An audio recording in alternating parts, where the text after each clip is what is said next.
Welcome back to segment 2, Navigating Mortgage Financing Without a Real Estate Agent, where we're delving into what might be the single most important foundational aspect of home buying, establishing a realistic budget. Before you start browsing listings or scheduling private showings, it's crucial to have a clear understanding of your financial situation and what you can afford, or you risk every homeowner's absolute worst fear, finding yourself house poor. Now, if that's not a term you're familiar with, it simply means that your monthly living expenses related to your home are so high compared to your income that your quality of life ultimately suffers and your home feels more like a burden than an asset.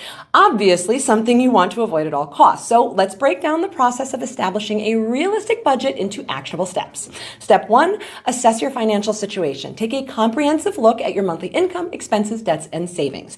This will give you a clear picture of your financial health and help you determine how much you can comfortably allocate towards homeownership.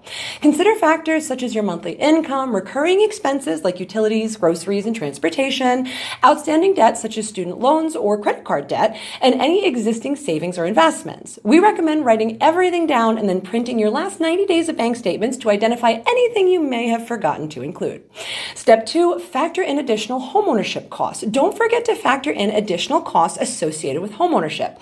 For example, if your heat and hot water are currently included in your monthly rent, factor in estimated monthly utilities for the areas and types of homes you're considering to make sure they're accounted for. Other possible expenses to consider could be homeowners association dues, also known as HOA fees, if you're considering condos or exclusive neighborhoods, lawn care, general maintenance, and repairs or others. If you're looking at commercial real estate, you'll also want to consider the expenses for real estate taxes and property insurance, as those typically won't be escrowed into your monthly payment with commercial financing.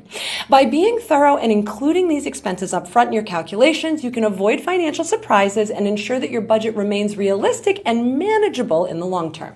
Step 3, get pre-approved for a mortgage. As we briefly discussed in segment 1, episode 1 of this series, this involves submitting a mortgage application and providing documentation of your financial situation to a mortgage lender. It's important to work with a reputable local lender who's familiar with your market and the type of inventory you're going to be looking at. A good lender will thoroughly review your entire financial situation up front, including your credit and debt to income, and make sure they have a detailed understanding of the types of property you're willing to consider. For example, if your goal is to find a fixer-upper that needs work so you can build some sweat equity, you may not be able to use a traditional FHA mortgage, which many first-time home buyers most easily qualify for. Additionally, if you're willing to consider multifamily homes, your budget will likely change compared to single-family homes. Be thorough so that they know all of the different options they need to explore and discuss with you. Your chosen mortgage lender should provide you with a mortgage pre-approval letter, not a pre-qualification. There is a difference between these two documents, and especially if you're in a competitive real estate market, you want to make sure you're fully pre-approved. This is the letter that you will submit with your offers, showing any seller that you are fully prepared and capable of purchasing their home.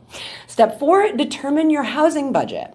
Your mortgage pre-approval will determine how much money your mortgage lender is willing to loan you for a home purchase, but this pre-approval amount may very well be different from your determined housing budget.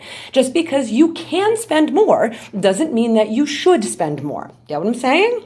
This right here is what ultimately makes sure you don't end up house poor. A good lender will ask you what your target is for your monthly housing related expenses and will work their equation backwards to determine what price range you should actually be shopping in to end up with the monthly budget you're ultimately aiming for. Shopping within this designated price range will ensure your monthly PITI payment, which stands for principal, interest, taxes, and insurance, lands where you need it to maintain your desired quality of life. Now, keep in mind that your housing budget should be affordable, allowing you to comfortably cover your mortgage payment while still meeting your other financial obligations and saving for emergencies and future goals. Quick side note, keep in mind that a mortgage pre-approval is not a guarantee of financing, but it's a non-negotiable step in the home buying process, unless you're buying with cash, of course, that demonstrates your seriousness as a buyer. I cannot stress enough that establishing a realistic budget is the foundation of a successful home buying journey. By assessing your financial situation, calculating your DTI, determining your housing budget, factoring in additional costs, and getting pre-approved for a mortgage, you can set yourself up for success from the start. If you found these tips helpful, don't forget to hit that like button and subscribe for more expert advice on mastering down payments and navigating the real estate market solo. Join us in the next episode where we'll discuss credit scores and reports. Until then, happy budgeting and happy house hunting.